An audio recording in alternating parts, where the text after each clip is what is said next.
What's going on? We're back with another Feature Friday, 2026, Season 3. We're here with another one. I want to give a big shout out to the Black Business Initiative because without your support, Season 3 would not be here. So big shout out to the Supporting Black Canadian Communities Initiative.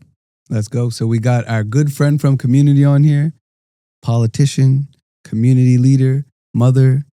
We're going to let her introduce herself. The one and only. Hi, everyone. My name is Suzy Hansen, and I am the MLA for Halifax Needham, but I'm also a community person / mom of 7, and I'm glad to be here. Thanks for having me. Awesome. And your MLA? Yes, I'm an MLA, which is a member of Legislative Assembly. Okay, boom. And you're elected by the people? I'm definitely elected by the people. During election time, people cast their votes, and they've casted their votes in a unanimous amount of votes for me, and I am their representative for the riding of Halifax Needham. That's dope. So this camera right here will be that's your specific camera. Okay. So if you ever want to talk directly to the audience, if you got like something impactful that you want to get the point across, perfect. Let them know. I usually tell folks to hit them with your 10-second elevator pitch. So if you want to now or later, you can hit them with the why vote for you. Oh. Well, why not? Oh, sorry. My 10-second elevator pitch is, I'm very passionate about community, people, and the way that we do the work that we do within legislation and legislative work.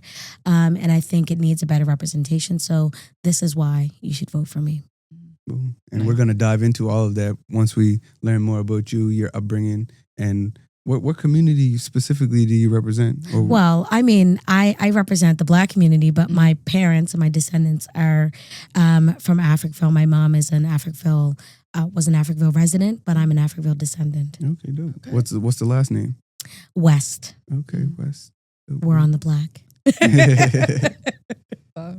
So yeah, I mean, maybe then speaking to your upbringing and that journey and what that looks like as far back as you want to go. Well, I will say that like my journey in life has always been rooted in faith. So I come from a church background. I grew up in the church. I've sang in the choir, in the children's choir, the youth choir. And I've always been blessed in the aspect of music. I love to sing. Singing is my therapy. And so if anybody wants to know anything about me, my voice is what stands out amongst a number of other things. Growing up, I have 2 brothers, one younger and one older. And we grew up in Uniacke Square. And that has always been our home. Our families were always connected in the community. And I grew up around all of my cousins. So like my great aunts and my aunties and my grandmother's sisters and brothers all lived in the same community. So we were fortunate to be able to have each other and know what it's like to have family around you. So it was really important for us to stay in community. As I got older, I literally, I went to high school and then went to university. University was not like my thing at the time when I was, teenager. And I just went into music and theater and loved being on stage, and a microphone was never like something I was shy from. Mm-hmm. So that was really something that kind of allowed me to be exposed to a lot of different things, people, networks, traveling. In that aspect, it helped me to grow into the person that I am today. My community was always present in everything. So I was always grateful to be able to come back home and be a part of the work and a part of the stuff that was happening in community. So, as an adult, I became a community facilitator and gave back to our young people because they are our future, and worked in community to help them through career, advocate for education, a number of other pieces. But the focus was to make sure that they had a good, stable foundation, to know that they had somebody around they could talk to, that they could reach out to, and that could help them navigate whatever those systems are, specifically our Black students and our African Nova Scotian kids. They didn't always see themselves in education or see themselves in society the way that they should. So I was there to be supportive and help let them know that they belong everywhere. And so this is where I am. I mean, obviously I have more on my journey, but growing up, I've always been somebody who was a helper, who cared for people, and really was just there to be a part of family and uniting each other and keeping us together as family. Yeah, you talked about community, your family, your aunts, your siblings in Uniac Square. What was the church that you guys all attended? And was it like a Uniac Square is kind of like that's their church? No, we went to Kowal Street Baptist Church, which is now called New Horizons. But that was our home church. I mean, it's the mother church of the AUBA. It's been like, one of the amazing stand-up churches that have done a lot of work across the province. And so that was my home church. My grandmother instilled that in us at a young age to, read the Bible, go to church, sing, be a part of the things that happen at church and have a family within your church, right? Like, yes, we have our own blood family, but, people that I grew up with were my family, whether it was in church or in community. So, it gave us that type of a foundation. Was church like a big thing back in the day? Was it like a big thing to bring like, okay, you got Uniac and then you got all of Halifax that congregated at the church? Was that like a big, like, let's say like a magnetic thing that brought community together? Yeah. I mean, when I grew up in church, it was a whole lot different than I bet now. I have young children, and they are not as drawn to the way that I was when I was in church. Like, we had BYF programs, we had other youth programs and choirs and things that kept us busy, kept us involved in that type of environment. Whereas now, I mean, I know that there is stuff happening, but it's not in the same way. We know that virtually things can be accessed, so folks can use it in that way. But when I grew up, church was like the staple. Every day we went for whether it was a program or whether it was for practice, or even if it was just that was where we hung out, that was the spot, right? Yeah, like us when we were up home on the weekends. Yeah, grandma was taking us to church. It didn't matter how tired we were. You didn't have an option. And it's different nowadays because, like, I mean, when I think about my grandparents and I think about my parents, it's like that. Like, this was like a generation of we going to church every Sunday, then it like got away from that, and then now our generation is like really away from it. Then like some young folks, they don't even go to church. So it's like that is where, from when I asked my grandmother before, what kept all the Black communities connected was literally the United Baptist Church in all the Black communities, because they would travel and go to different communities. That's where like wives were meeting husbands and husbands were meeting wives and stuff like that. So.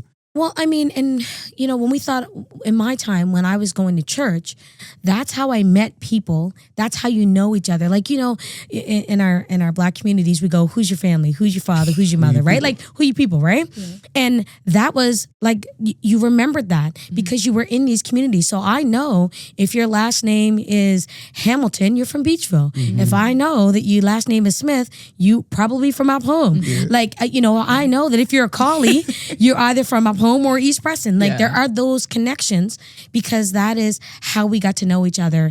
And, it wasn't the same. I mean, I say travel because we could travel. We had cars, we had buses, we have stuff like that.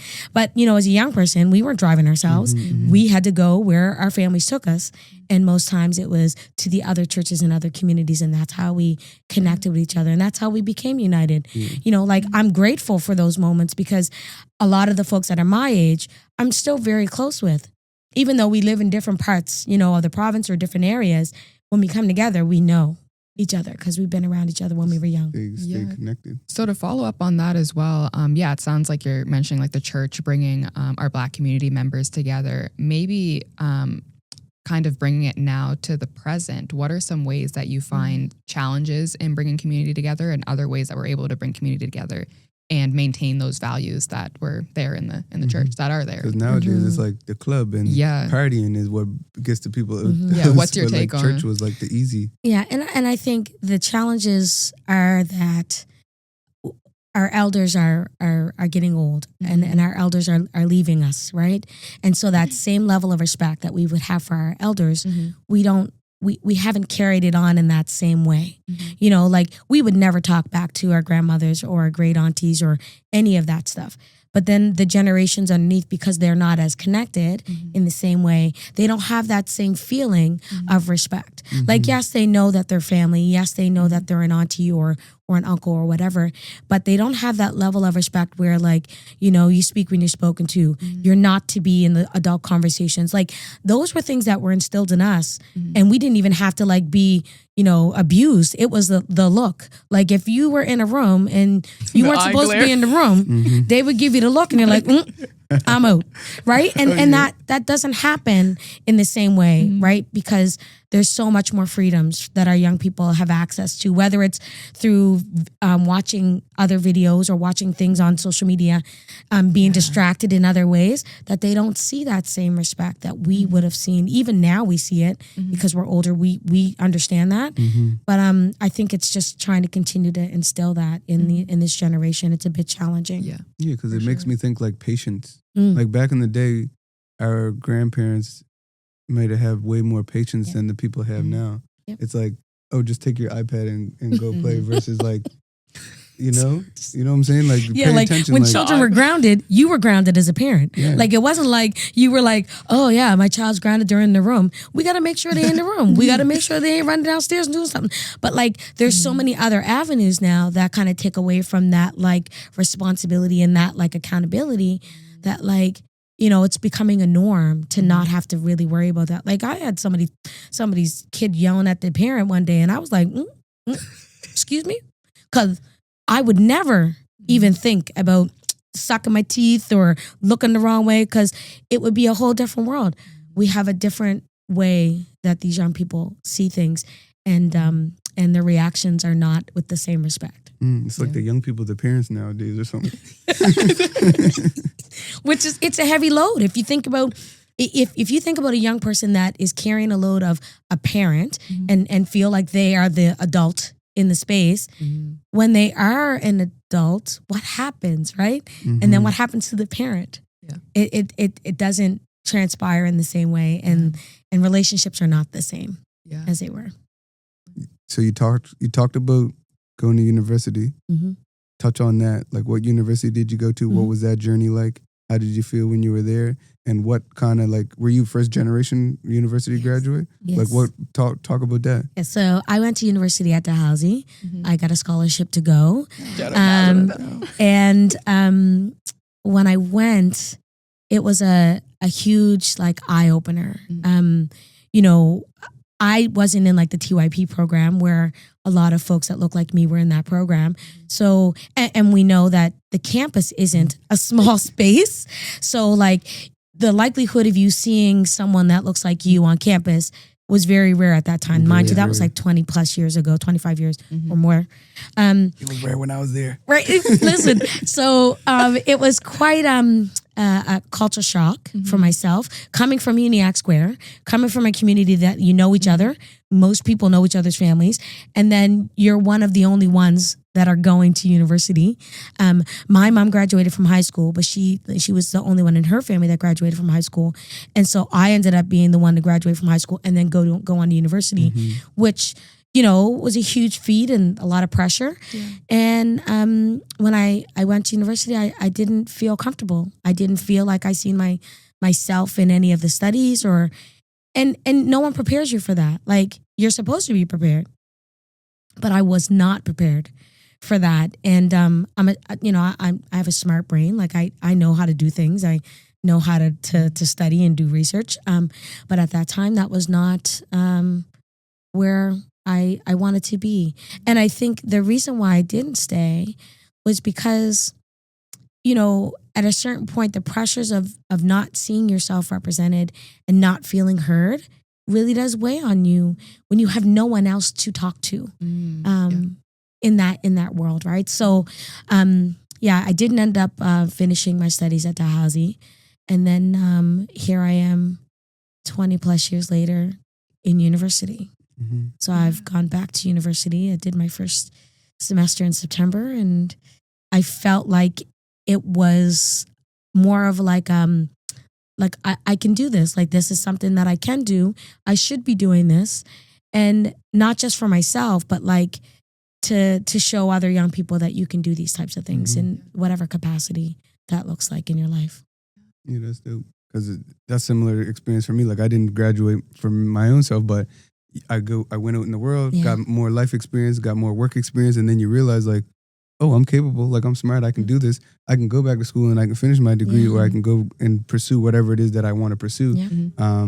Sometimes like folks will say like they don't believe in university or whatnot, but it's like you can't really say you don't like you can say it, but like you don't. Some folks don't know any better because like me, I've went to university and I've been in the streets, so I understand both aspects of it. But then it's also seeing the value of learning, seeing the value of the people that you meet in university and having those different perspectives. Also, like you're debating with people that aren't just from your community where you can just argue.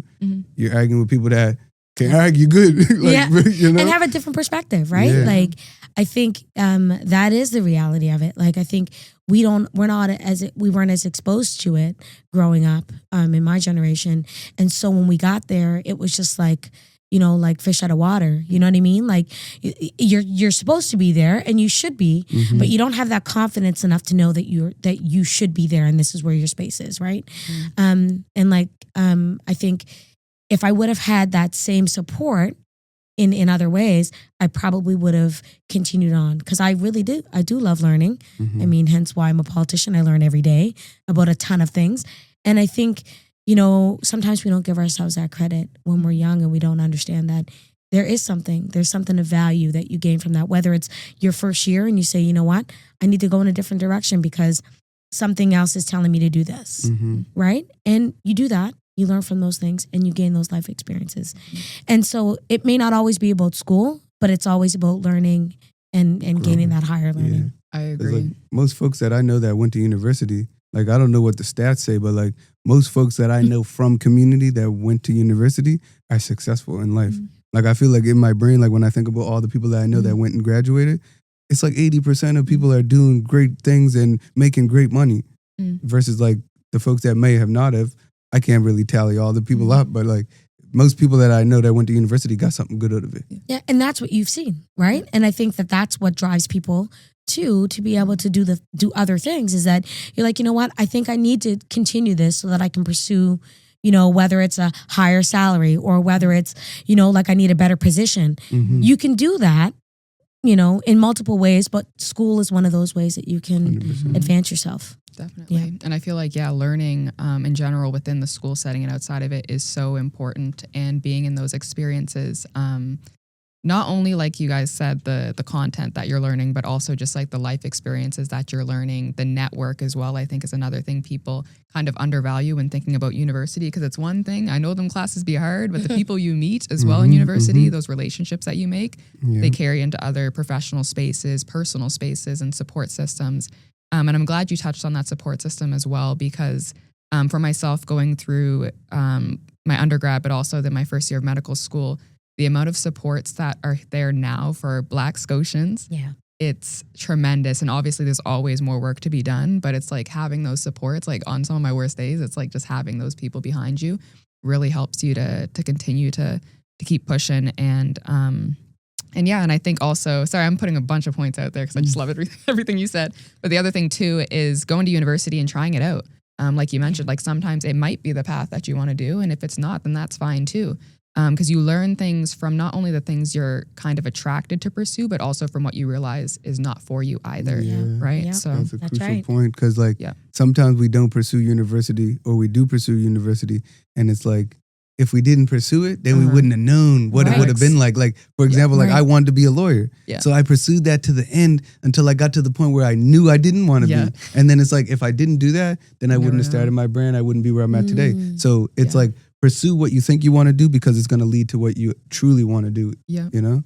100%. All the things that you learn on the way. That's another thing too that we're taught also. I mean, well, I don't know if it's like necessarily taught, but maybe hidden curriculum, but sometimes in medicine, you might go shadow or be involved in some type of elective and you might see something that you want to do, but you're also taking notes of things you don't want to do, whether it be the physician and like the specialty or whether it be the way the physician is operating. There's some traits where you're like, I don't want to be like that. Or I want to be like that person. So kind of like having that balance, like you'll never know if you don't actually go into those spaces and pursue those type of things to know what you want and what you don't want. So I think that's inspirational in your story as well. And it's also like, don't out-limit yourself. Don't look at something and be like, oh, that's not for me. Like if you know in your heart, like, oh, I want that, but then in your brain you feel like you're not good enough or you can't make it in that aspect, you can do anything you want to do. I know it's cliche, but like you gotta pursue whatever it is that you want to do. Like I didn't think I wanted to become a lawyer, and the moment I got to the point where I knew I could be one, I was like, I don't even want to be one. But like at least I got to the point of like building up the confidence and knowing like I could actually do this. Yeah. But initially, like I'm pursuing something that I didn't think I could do. Yeah, you know. And to build off of that, now back to, so you mentioned that you went to university and you ended up leaving university, and I think it was music and theater. That was kind of the journey that you went to, and then the community facilitation. So maybe just talking to that, because I think that's inspirational that you took that direction and what that looked like. Okay, well, growing up, I was always involved in music. My family's a musical family. The West Sisters have been like, you know, the staple of Africville. Shout out to the reunion. Exactly. Shout out to the West Sisters. But that was like a musical gift that I was blessed with. And so I always knew that I would always have something, right? Like, you know, back to the skills. It's like growing up, I was like, I never knew how good I was, but I loved doing it. So it was great, right? And of course, people were like, Suzy, we need you to sing here. Can you do this? Can you do that? And to a point where it became a part of my job.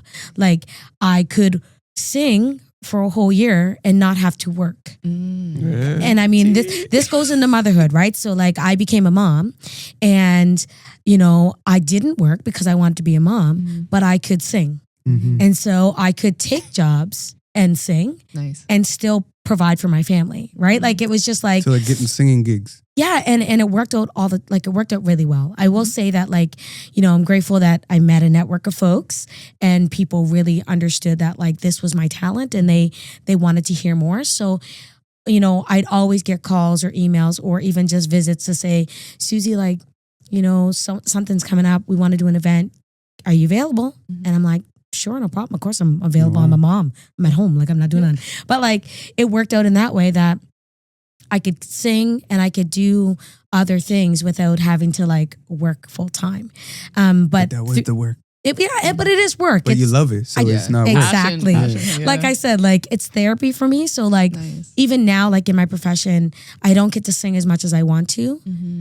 But when I do sing, it's so like it's life changing. Like I need it so much more, and I never realized how important it was in my life because music for me just lifts me. Like I could be down, you know, like there's lots of times when you have moments where you're just like, the world is just heavy right now.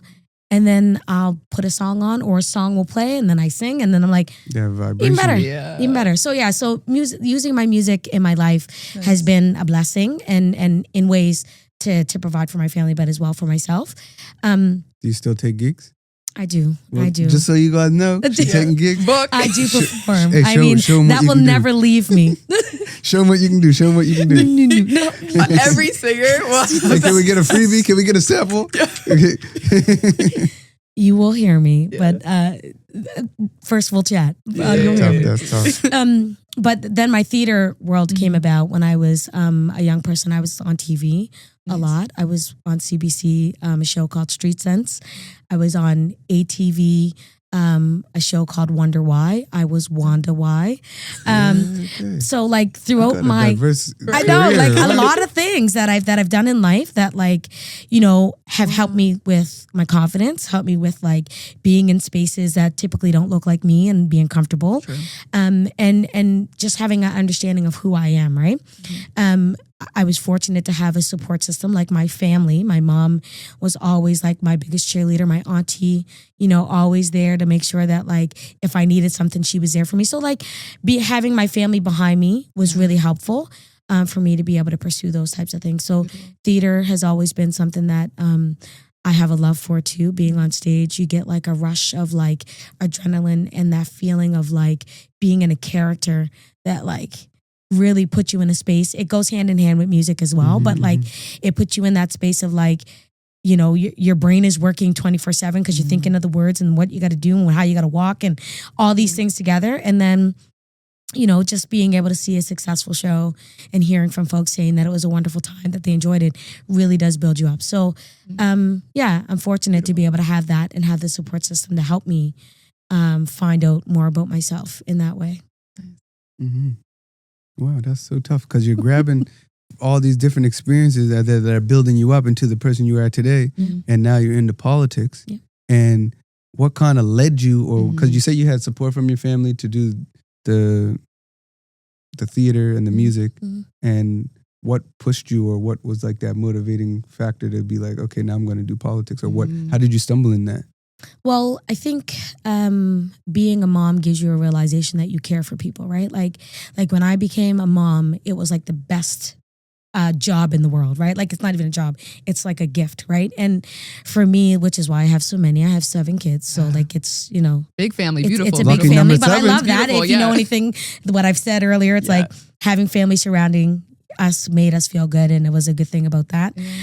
So I've always wanted a large family, and so I felt like, as I got older, I had to get to know and speak for them and advocate for them and do things for them in ways that typically parents do. But when you have Black children, you know that there are other things that happen in the education system or things that happen in the justice system in the world around us that aren't always positive for us. So being an advocate and being someone to speak up for them was something that I took really seriously. And so obviously my kids were young at the time of me moving into these positions, but I always knew that I wasn't just a mom of my own children.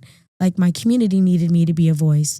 The kids in my community needed me to be a voice. The teenagers in my community needed me to be a voice. So, and they would approach me on that. So I felt that. And I was moved to move into, stepping into roles that like on boards or, in advisory groups to really just be that voice at the table that sometimes doesn't get heard. So that kind of sparked. I never thought it was a political thing. I always just thought it was just me being a community member and advocating and being someone who's not afraid to use their voice, whether it's musically or whether it's through, the art of theater. And when I did that, it just fit.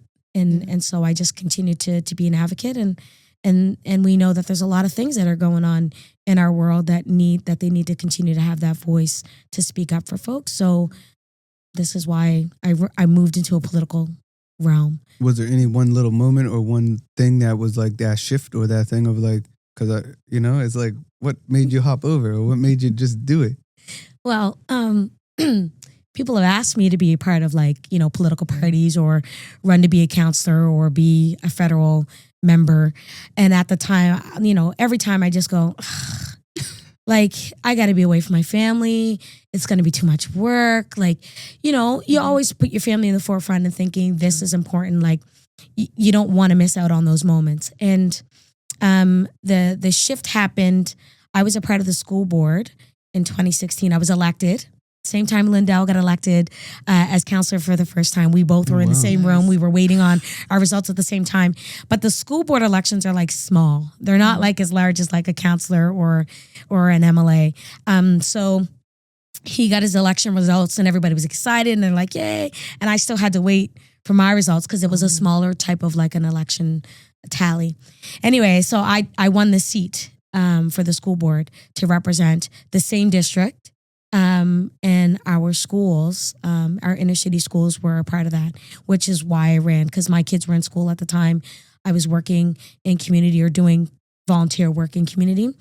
And so I was on school board, and then I learned like debate skills. I learned, governance. I got to learn like, how do we work together and come together for a common cause, even though there's I think there was 12 of us around the table from all different parts of the city, but like we were there for the common good of our children's education. And like people with opposing views were coming together from to work together. different walks of life, different views, different privileges. And we all had a voice at the table. So our voice were singular.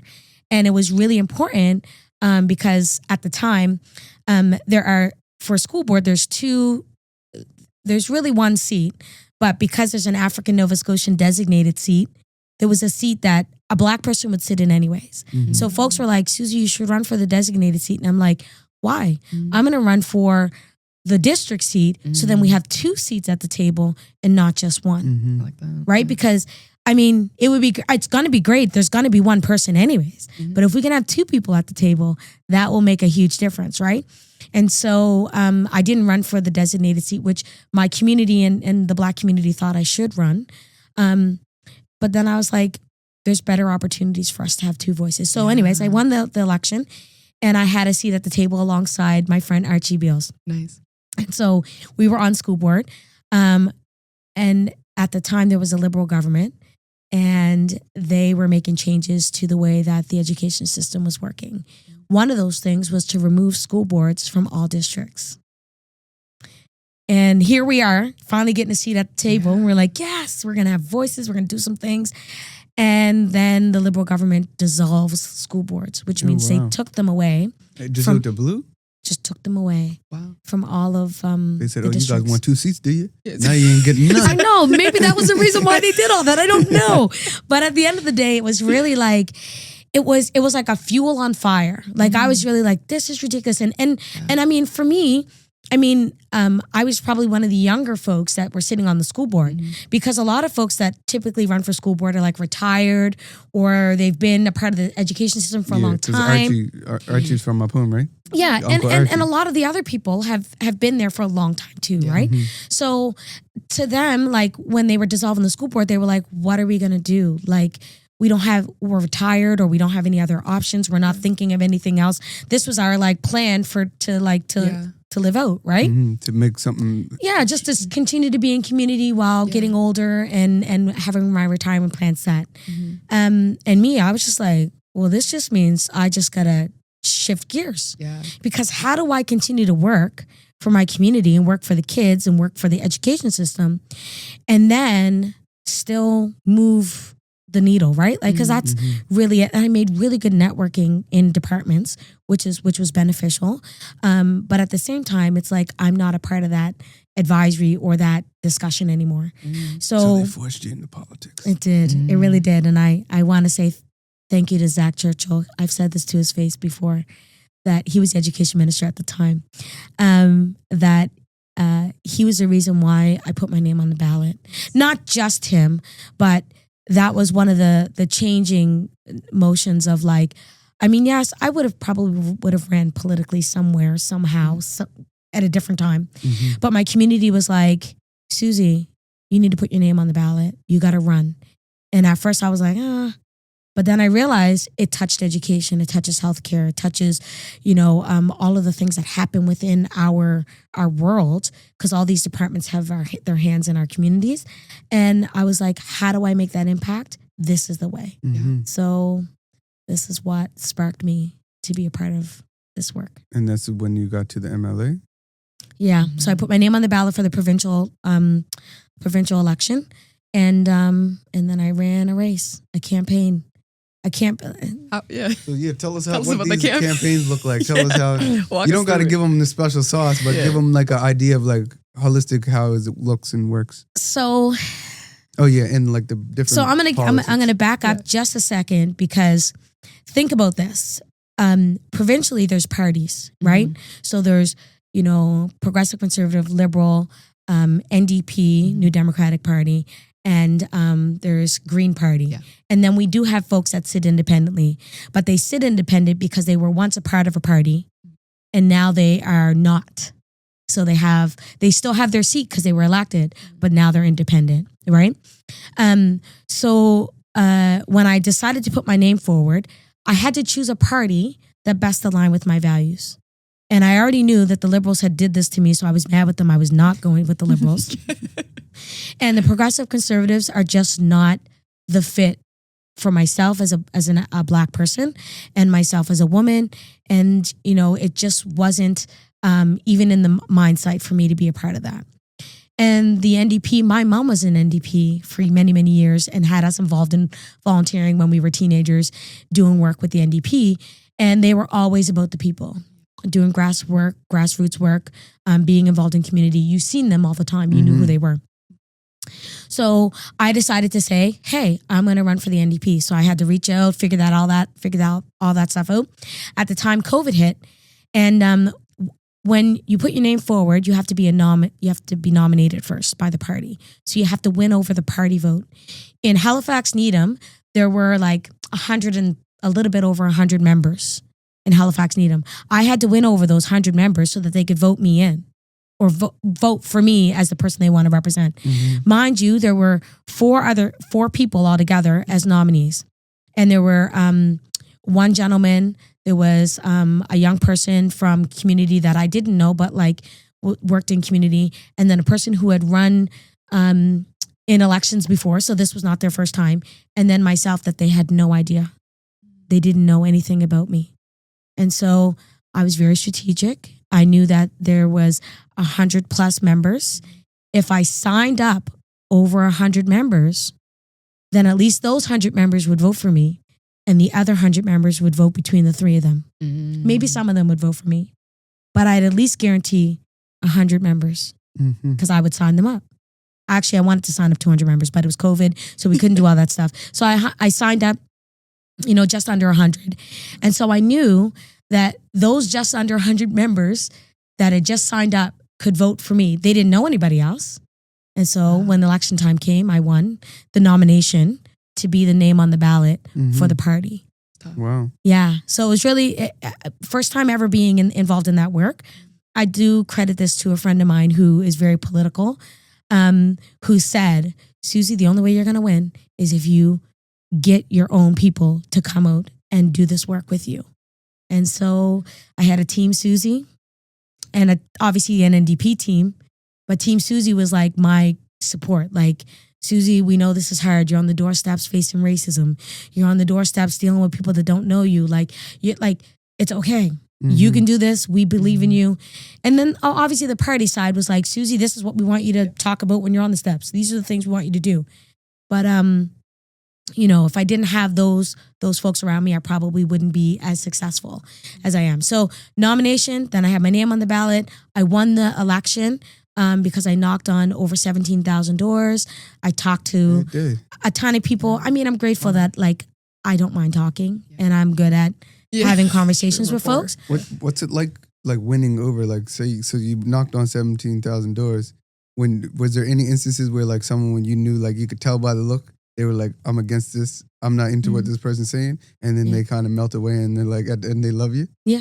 Well, that happens often because people don't always know who I am. And I mean, people in community know me as my growing up name, Suzy Gangoo. Yeah. They didn't know Suzy Hansen. My name's not on, my face isn't on the poster, right? So when I show up at people's doors that knew me, they were like, oh, that's Suzy Gangoo. Oh, you don't gotta come. Don't worry about this. I got you. You go and vote. I'll go vote, right? And so I didn't have to worry about that. What they say no more. Exactly. They were throwing people's signs away and putting my sign up. I was like, you got to put that in the basement. You can't throw people's signs away. But anyways, but those folks that didn't know me and that I would have to pretty much tell my life, I became good at being able to talk. In just small pockets, right? And being able to just say, at the end of the day, I get you don't really know me that well. And if you want to know me, call me. And I would answer the phone. Nice. So they could call me and it has happened. People were like, Suzy came to my door. I'm like, yeah, this is me. I'm just answering the phone because I told you to call me. But once I would have those conversations with folks, it would be the end goal is go out and vote. It doesn't matter. I mean, I really want you to vote for me, but at the end of the day, you got to make the best choice possible for the candidate that you think is going to do the best work. And then it makes people think, the same way that you guys are thinking right now, people are like, yeah, so what do they really stand for? What have they talked about? What have they done? And so I didn't have to really talk bad about other people because, I mean, I'm new to a party. Yeah. I'm new to politics. I don't really need to be negative. I just really need you to know who I am, what I stand for, and what I want to be able to do if I'm in the seat. And so the first time around, I won with a large percentage of the vote with a low voter turnout. It was the lowest in all of the province. So like I said, there's 17,000 people that can vote. And out of that 17,000, I want to say maybe 9,000 people voted. So it was not a good turnout for voting, period. Yeah. But I really got a good 60 +% of the vote. Oh, wow. You touching people's hearts. Well, and you know what? I think it's just talking to people in Keep real it real. time. You keep it real. I can't be no one else but myself, right? So if they don't want to vote for me, that's fine. But just know that I will be your representative. Mm-hmm. So because you're still repping the people that didn't vote for you anyway. And I think everybody deserves to have a voice. So whether it's my African Nova Scotian community, whether it's my Caribbean community, whether it's my European community, like everyone deserves to have somebody to speak for them. And sometimes it's just listening and putting that forward. So that was the campaign piece. But campaigns are not easy. Campaigns are the hardest part of the job. Before you even get into the role of an MLA or any political role, running a campaign is a 30-day marathon. From like 8 a.m. to 8 p.m. or sometimes 8 to 10, depending on what that is. And as the candidate, and I can only speak for myself, because I really feel that there's value in knocking on the doors, connecting with people, making sure that everybody knows to get out there and vote, because voting is a huge piece, right? We become disengaged a lot, and politics is something you need to be engaged in life because it touches every aspect of us, right? So you kind of got to educate them on the tour, like educate them about who you are, why it's important to vote. Yep. And then you're working long hours, right? Like the campaign schedule, like I said, is 8 to 8 or 8 to 10, depending on what you want to be doing. Yeah. And most of that as the candidate is out there on the door walking. So you get your steps in. Like you don't, 30, like you 40,000. leave, you might come back, have some water, have a snack, have something to eat quickly, but you're walking out with another group of people. So in a campaign, ideally you have a ton of volunteers that are there to help, answer phones, do this, that, the other. But you as the candidate are on the door, rain or shine, sleet or snow, no matter what that is, you're out there and you're knocking on the doors and you're building up the momentum, because you also want your volunteers to feel like they have a purpose and that this is a good thing for them and a good thing for the community. And so being able to have folks that come with you on the door to chat, to watch, to maybe to take notes, whatever that is very helpful. Especially when you're the candidate, you need to be able to be on the whole time. Yeah, because that could be the next person that's running in, I don't know, 5 or 10 years. Absolutely. Like a young person or, someone that's even your age that's helping you, Yep. Yeah. Yep. Wow. So you mentioned a good thing about the keeping it real, because it's going to tie into another question I have for you. But yeah, it sounds like you were going door to door, keeping this authenticity, this realness about you and your values. I really liked your approach too, because it was almost like you were giving the people the choice and kind of pitching what your values were, the party that you were standing for, and basically saying, this is what I stand for. You vote for me, you vote for me. Not, I'm still going to stand for the people. So speaking of keeping it real, one thing a lot of people, if you know, and authenticity, but sometimes going into politics and stuff, I find it can be, or I haven't had personal experience directly, but it sometimes can sound like it's a harder space to navigate. Like even for myself going into, let's say, medicine or something, sometimes the environment around you, the pressure, the expectations, and they sometimes will try to mold you into a different person that you've entered that space into. But one thing about you is you keep values and you keep it real. So how are you able to maintain that authenticity when navigating those spaces and any challenges that you've faced in standing on that? Well, I will say that imposter syndrome is real. Yeah. Being in legislature, so if anybody knows, Province House is literally down the street, but Province House is the people's house. And that's the house where everybody from this province is allowed to be a part of, be in that space. We've never been told this, because growing up, I never knew that was the people's house. I just thought that was, where other people went to do important things, right? The official people. The official people. Exactly, those people. But being in that space, it's very scary initially. It's an uncomfortable space. It can, being there for so long, there is some toxic moments.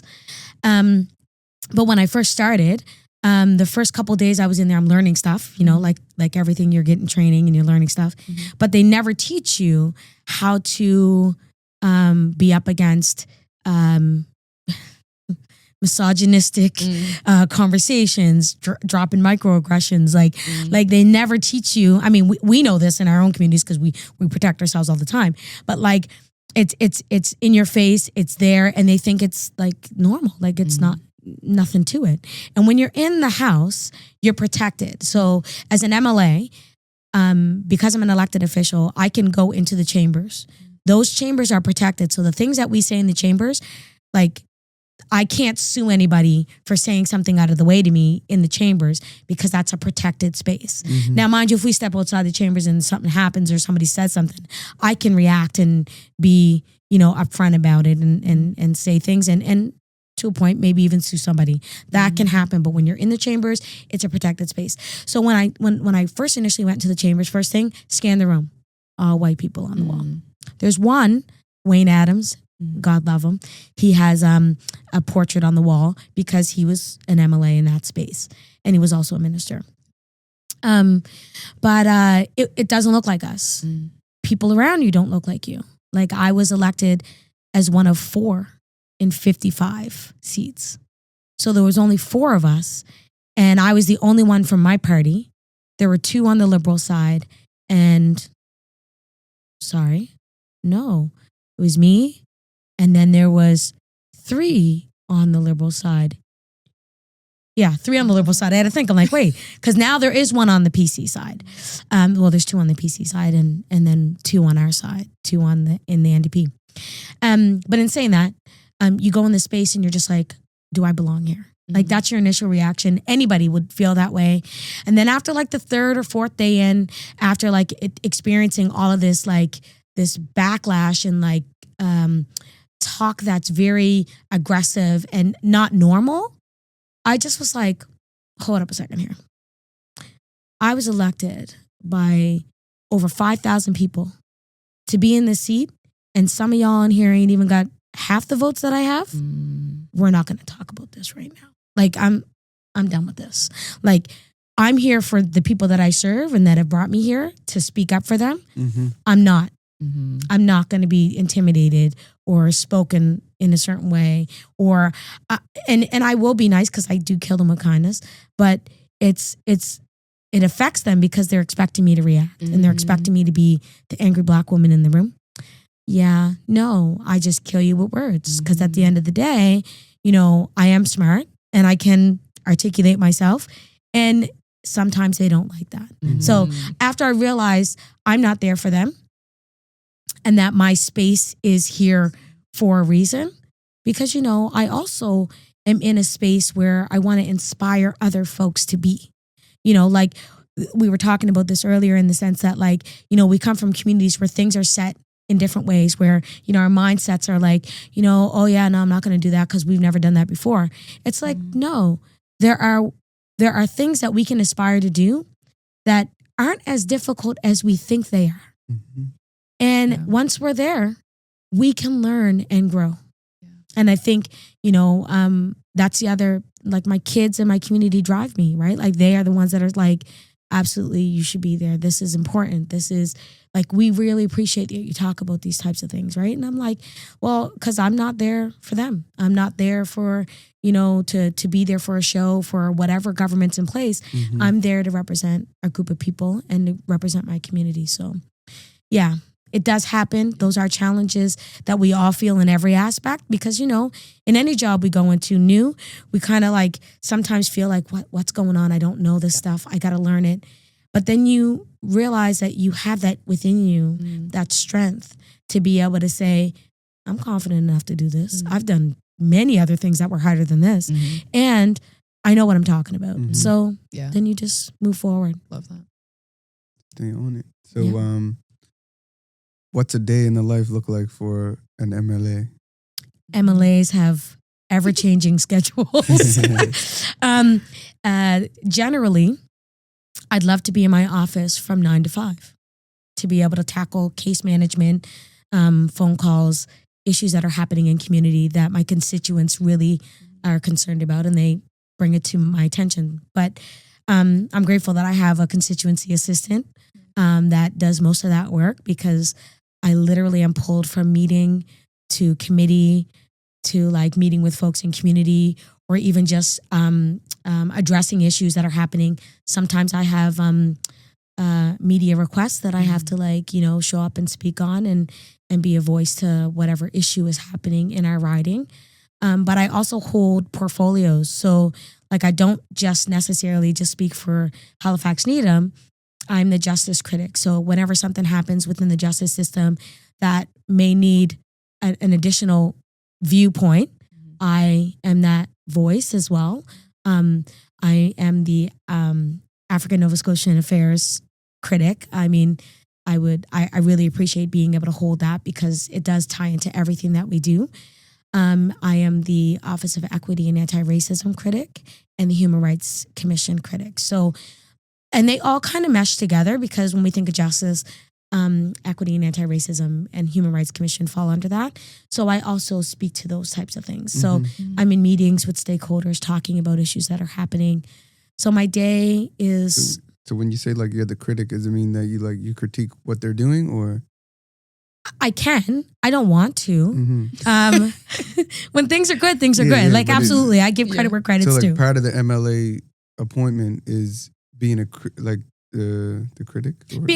And being another set of eyes. So it's a spokesperson for that area. So we have a justice minister and we have ministers for all of those other places. I was once the education critic, but I'm like the spokesperson. So if something happens, let's just say, they were talking about education and the $10 a day was coming down and we want to be able to implement it. And how is that going to, transpire?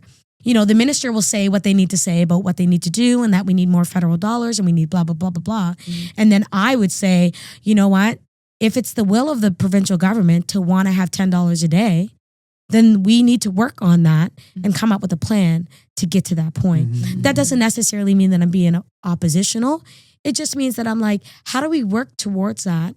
And we have some really great ideas too, right? So yeah, as a critic, I mean, yeah, it does sound like I'm being critical. Most times I am, because if the government made really good decisions, I'd say, this is great. There's not a lot of good decisions being made. So I'm just really like, I got to say something again about something that isn't making any sense, you know? Yeah. So just going back, I know we mentioned jobs and earlier, I know you mentioned motherhood and that being a job, but really a gift. And it sounds like it was something that you prioritized from a long time in your life, especially when the opportunities and whatever employment, whatever things that you were getting involved with, it was with the family at the forefront, God first as well. So putting that out there as well. So yeah, I guess going through your journey, what is the importance for you of being a mother of such a big family, and how has that helped you in your journey throughout life, and what does it mean to you? It was talked about earlier today about patience. It has given me the patience to be able to deal with some crazy stuff in my work, but as well to have an understanding of how people are feeling and what they're going through. Motherhood is definitely a gift, and it takes me down a lot of roads because I have adults, teenagers, and then young children. And every child is different. And I think that's the perspective that I see things. Like everything, every encounter, every interaction is different. And it gives me time to really just think about it in that way. So yeah, it has prepared me for a lot of things in my life. But it's also been a joy. Like my favorite thing to do is go home and snuggle and cuddle with the kids and watch a movie. Like that's my favorite thing to do. And people are just like, you got all these kids. Why do you want to be around all your kids? And I'm like, I want to go on vacations with my kids. I want to be able to do all these things with them in mind, because they're all moments that like bring you joy, and good memories are what keeps you going, right? Yeah. And what you're working towards is their future and the future of their kids and their kids' kids. Absolutely. So I went back to school. I thought, gee, I have children in university. Maybe I should go back to university and at least give it a go and see what I can do. Exactly. Yeah. I mean, it's a different time, right? So how's that going? Well, so far so good. I will say I'm doing really well. And I'm feeling good about next semester. Nice. You know, I will say that being older and having an understanding of like my schedule, it also gives me time to breathe. Like I don't have to do 5 courses. I can do 1 or 2. I can pick and choose, right? It's a marathon. It is. It really is. And I also recognize my timing. Like I know that this semester I didn't take a course because I'm going to be sitting in Legislature and I'm going to have a lot on my head. So I can't think about school and be overwhelmed and then do my work at the same time. So I took this semester to think about my summer and maybe my fall, right? So yeah, growth, right? Like I'm growing as I go. And I think that's the value in doing these things whenever time I feel like it's available to me. So beautiful. Thank you. Yeah. There you go. Yeah. Right. One word checkout. She's going to explain to you what the one word checkout is. All right. So One North End, I always say this, pun intended, but it's basically one word that maybe this episode has made you feel, or one word describing how today has made you feel, the week, whatever word that comes to mind, and maybe just describing it briefly why you chose that specific word. Yeah, we'll all do it. And I got 2 words ready in case you guys I know steal you my got one. word. I know you have one that I'm thinking right now. You can't say the same word? No. Okay, let me think of another one. I know you have one of them. Let me just come with another one. Okay. I got 2 good ones. I'm writing it in my notes just in case. Gotta see if I get it. Do you want me to start? Oh, yeah, for sure. Okay, good. Then no one's stealing my word then. Okay. My one word is love. Being in this space and talking about the things that mean the most to me, ups and downs, whatever that looks like, is a part of me sharing my love with you and with the viewers, because we need more of that in this world. Love it. Yeah. Do you want to go? No, you go. I know. Steal mine if There's you want both to of steal you. it. I'm trying to think. I don't know. I might have said I this got word. 2. So even if you Just in steal case there's one I'm there. good. I got to make sure I might be doubling from a past season probably, but my word I think that really stood out through this conversation is patience. Patience in that process, patience with family and kids, patience in community, in politics. I just think it was a value that's really been driven forward, in the timing and being intentional with things. So. You stole my word. I knew it. Look, and I put it in the notes too because I was like, I bet you did. We on the same wavelength. For sure. So with, I was going to say that, or marathon, like you were saying, because in terms of, it's not a marathon, or it's a marathon when you're running for MLA. It's a marathon when you're doing your studies. It's a marathon, but you have to be patient because people want to sprint and use up all their energy. And then like they either drop out of the school or they feel too overwhelmed with work or whatever. So it's like, have that mindset of like, it's a marathon. I got to keep my win good and keep finished off the race because, you know, that's just how it is. Like this conversation, we're going to all go and do our thing. And we just got to remember that it's a marathon. It's not a sprint. We ain't trying to win like this quick race because the life is, we still got all kinds of years left, That's you right. know? That's right. And it's like, what are you going to accomplish before the end of your road? That's What are you right. going to accomplish before the end of your road? And like, where are we going? Yeah. So marathon is my word. Love it. It's a good word. Yeah. Beautiful. You had it earlier. You were using it a lot. Perfect. All right. So thank you so much for joining us for this episode. It was a great episode, a lot of good conversation and very, very inspiring. Y'all already know the drill. Make sure you like, you comment, you share this with your folks. What else? Subscribe. Subscribe on all things. What is it? Spotify, Yeah. YouTube, anywhere you can find us. What is it? Podcast on Apple Music. Yeah. Everywhere you can check us out. Leave your one word if it's on Instagram, if it's on YouTube, wherever you're seeing this and you can comment. If you can't comment, go on to YouTube or go on to Instagram and comment your one word, hashtag whatever your one word is. Mine's marathon, hers is patience, and hers is love. So have some love with patience and remember it's a marathon. Yeah. And we appreciate y'all tuning in to this episode and we'll see you at the next one. So thank you for tuning in. Thank you for listening to our Feature Friday podcast. And just wanted to make sure that you guys are connected on all platforms. So wherever you're tuning in, maybe even leave us a 5-star review. If you're watching on YouTube, hit like and subscribe. And on our social medias as well, you can follow us at ANS Lab or at African Nova Scotian Youth Lab as well on Facebook, Instagram, Twitter. We got the whole mumble jumble. It'll be in our link tree in our bio.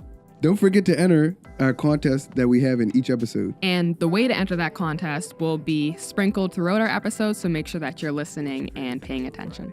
Each episode may be different, but comment below wherever you are. And if you don't use social media and you're one of those people, you can even reach out to us by email at anslab@onenorthend.com. The details are in the episode description.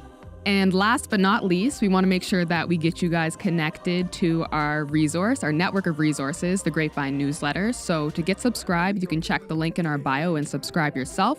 But if you're not that tech savvy, you can also email us at anslab@onenorthend.com and we can get you hooked up. We'll see you on the next episode. See you next month. Let's get it. Feature